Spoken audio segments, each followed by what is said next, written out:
membicarakan mengenai pengaruh asap. Apakah kita setuju yang namanya menerima bantuan dari asing atau seperti apa? Ya sih, Pak. Mas Riko cetek. Iya. Ceper. Oh, ceper. Cetek mah ini, Pak. Oh, ketek gini. Iya. Saya terlambat, Pak. Loh? Iya. Selamat dong kalau gitu. Pakai tespek. Terlambat gimana? Tadi habis siaran, Pak. Bukan terlambat begini, bukan. bukan. Oh, iya. Saya langsung, Pak ya? Iya. Iya, Pak. Tapi Anda merasakan nggak yang namanya asap kan kita nggak kerasa nih. Tetapi negara-negara tetangga seperti Singapura, Malaysia terkena itu yang namanya asap atau udara yang... Sampai Thailand sekarang, Pak. Hah? Sampai Thailand. Sampai ke Thailand? Iya. Oh, kemarin hebat. SMS saya. Luar biasa sampai ya. nih di Thailand. Udah nyampe? Wah. Asap apa asap sih? Asap, tanya aja Kang Ronald ya. Ini Kang Denny ya, Ya. tentang darurat asap. Lagunya yang tepat judulnya adalah Smoke in the Jungle itu ya. Ah, betul. Smoke in the Jungle. Nah, kemarin sekitar 2 minggu yang lalu sempat trending topik. Mengenai terima kasih Indonesia ya. Hashtag terima kasih Indonesia. Ya. Ini trending topik dari negara Malaysia dan juga Singapura yang bernada sarkas. Betul. Ya jadi yang pokoknya mereka merasa kesal dengan asap. Endingnya pakai hashtag terima kasih Indonesia. Dasar negara baik ya Meng ya. Ya. Dilawan sama hashtag dari kita. Sama-sama Malaysia.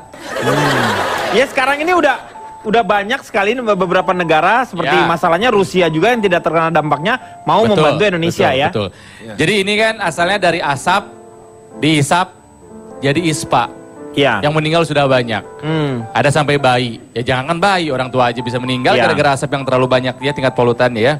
Nah menurut saya, apakah kita yang ada di ruangan ini berperan nggak sama kebakaran hutan?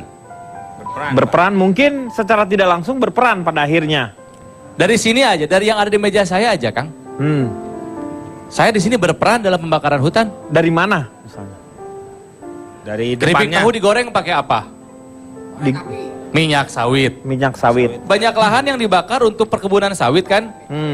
Minyak sawit dipakai buat ngegoreng. Turunannya bisa dipakai buat bedak. Iya. Bisa dipakai buat Kosmetik lah. tinta. Betul. Ya, bisa juga dipakai buat obat. Iya. Belum kertas. Ya. Semua kan dari pohon. Jadi tanpa kita sadari sebetulnya kita juga berperan. Oh iya Dengan benar, Pak. konsumsi-konsumsi kita berperan kepada penebangan pohon. Kertas dari pohon ya benar. Betul dari Iya, pohon. kertas Saya pernah lihat ada telapak kaki orang tuh Pak, saya beli buku. Mungkin masih ada bekas injekan di Ya pohon. enggak dong, Bukan, Meng. Meng. Bukan. Ya jadi jangan kita nggak peduli. Kita juga peduli setiap makanan yang enak kita makan karena digoreng itu ada sedikit banyaknya dari sana. Kebetulan orang-orang pengusaha perkebunan kelapa sawitnya rakus. Ingin uang sekecil-kecilnya membuka lahan sebesar-besarnya. Iya. Biaya pembukaan lahan cuma per hektar cuma 300.000 Kang. Betul. Bakar aja gitu kan. Ya, nah makanya dukung pemerintah sudah pasti. Terus kalau misalnya kita memang merasa, Pak Rona, Ya? kenapa sih mesti dibakar kan bisa ditebang? nah makanya ditebang kan lebih mahal, lebih lama. Ongkos Ada produksinya. ongkos oro. Lebih Ongkos produksinya. Nih Meng, Pak Jarwo ini yang ngomong. Ongkos produksinya ya itu lebih besar yang namanya menebang atau menerabas semak-semak itu daripada membakar. ya betul. Jadi makanya korporasi ataupun orang per orang itu Pak dibayarnya ya udah dibakar aja gitu Pak. Soal begini Pak gini, keluarga saya itu kan semua di Pekanbaru Pak nih. Saya orang Pekanbaru. Oh dipindahin? Enggak. Oh itu keluarga bapak dibawa ke Emang dari Pekanbaru? sana, emang di sana asalnya. Kan katanya dicondet. Dicondet istri saya sama anak-anak saya. Nah itu keluarga bapak. Keluarga dari saudara-saudara saya. Keluarga itu nggak harus selalu istri dan anak, bisa adik-adik saya, abang-abang saya, orang tua saya. Itu Ngerti nggak sih lo? Lahan gambut itu seperti api dalam sekam Pak Denny. Jadi di Emang- atasnya enggak apa-apa. Iya, di dalamnya ada bara api sebenarnya.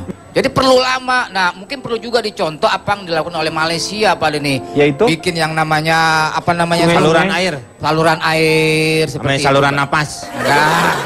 Saluran air begitu Pak Denny, kanal-kanal. Untuk supaya untuk mencegah tidak terjadinya kebakaran hutan.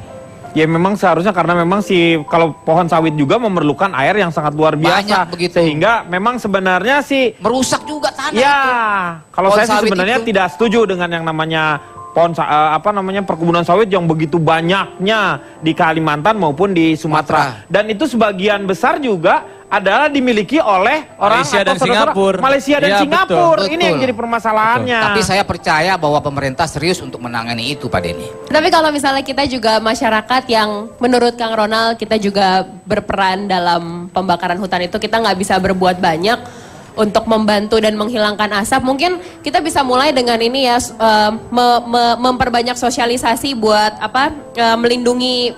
melindungi diri dari bahaya kabut asap. Terus bisa juga mungkin seperti lebih mensosialisasikan tentang kabut asap gitu loh. Jadi yang misalnya membantu bayi-bayi pakai botol minuman, pakaiin anduk basah, dibolongin untuk membantu pernafasannya. Udah terlanjur kejadian. Ya. Jadi lebih baik kita lebih memikirkan solusi dan juga menolong korban di sana dengan sosialisasi edukatif seperti itu gitu. Daripada saling menyalahkan, salahin pemerintah, salahin negara A, B, C, salahin siapa-siapa. Lebih baik yang bisa kita lakukan ya udahlah, bantu sosialisasi aja dulu, karena kan kita juga pasti aktif sosial media kan. Betul. Kita semua aktif sosial media. Jadi bisa manfaatkan sosial media bukan Jangan-jangan- untuk menyalahkan tapi untuk memberikan yang sosialisasi yang edukatif. Iya. Gitu. Tapi ini udah terlanjur Pak ya. Ya. Mungkin saya bisa sedikit membantu, mudah-mudahan 3 negara ini atau 4 negara dengan Thailand bisa mengerti. Mungkin Caranya kita- gimana? Itu nyalain Pak, kalau asap banyak. Air ruangan. Nyedot tuh Pak, asapnya kan kesedot tuh Pak. Nah, dia kan nyedot tuh Pak. Nanti asapnya berkurang. Iya benar. Tidak ada asap Gimana lagi. caranya? Nggak Sedotnya ada. buang kemana? Exhaust segede apa, Meng? Udara terbuka. Exhaustnya segede apa? Yang kecil-kecil dikumpulin jadi banyak Pak. Tapi moga-moga dengan adanya kebersamaan di sini nih, ada beberapa negara yang sudah mau menolong kita. Jadi kita juga tidak ragu. Maksudnya di kitanya sendiri tidak terjadi bentrokan antara pro dan kontra. Ngapain harus minta bantuan seperti itu? Yang paling penting adalah masalah ini bisa selesai dengan cepat. Ya. Bukan begitu, Bung Riko? Mudah-mudahan betul nggak saling nyalahin. Karena negara tetangga juga kan sempat menikmati juga indahnya oksigen yang indah dari Indonesia.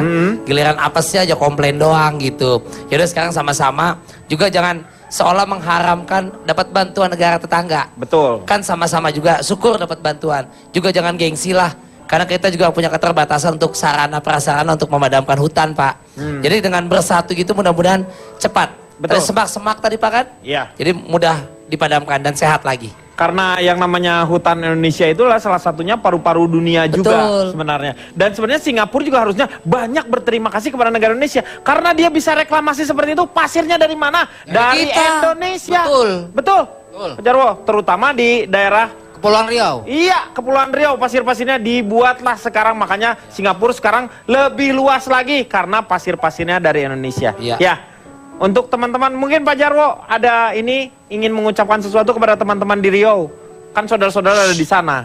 Semoga musibah ini cepat berakhir dan tahun depan tidak terulang lagi. Amin. Itu saja harapan. Iya, oke Pak Jarwo, silakan Kang Maman. Gak ada pesan Pak, itu mas saya Nggak juga bisa ada. ngomong gitu. Iya. Kang Maman. Fenomena kampus atau gelar ilegal bangga dengan atribut palsu memperlihatkan sebagian masyarakat kita masih mengidap penyakit feodalistik, mengagumi dan mengagungkan gelar dan atribut. Manusia seperti itu tak mementingkan ilmu, skill, kompetensi, apalagi karakter personal. Ia hanya pentingkan gelar dan secari kertas bernama ijazah. Manusia semacam ini kalau datang ke seminar tak berharap ilmu, hanya kejar sertifikat. Begitu juga kalau kuliah, daftar, bayar, tapi tidak kuliah karena yang dicari bukan ilmu. Mau gelar, tapi tak mau belajar. Itu seperti orang yang mencuri dengan cara membeli. Dan orang seperti ini sebaiknya diingatkan pada filosofi Jawa. Sopo sing kelangan bakal diparingi, sopo sing nyolong bakal kelangan. Siapa yang kehilangan bakal diberi, tetapi siapa yang mencuri gelar bakal kehilangan harga diri.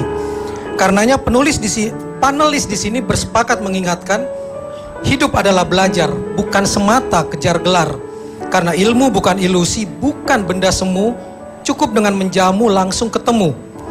Pangkat dan atribut tak identik dengan harkat dan martabat. Jadi jaga harkat dan martabat bukan dengan atribut, tapi dengan attitude, perilaku. Jadilah pembelajar, bukan pembeli gelar.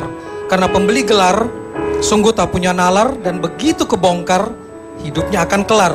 Sama seperti pembakar hutan. Siapa yang menabur asap akan menuai azab. dan semoga badai pasti berlalu. Iya, terima kasih Kang Maman. Moga-moga malam hari ini banyak manfaat yang kita dapat. Saksikan terus ILK setiap hari Senin dan Selasa jam 20.30 hanya di Trans 7. Selamat malam, sampai jumpa.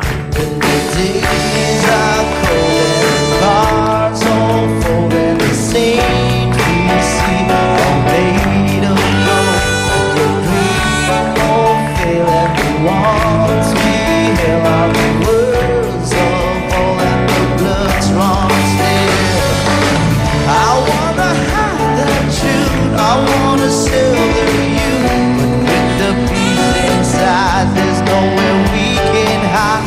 No matter what we breed, we still are made of green. This is my kingdom come. This is my kingdom come. When you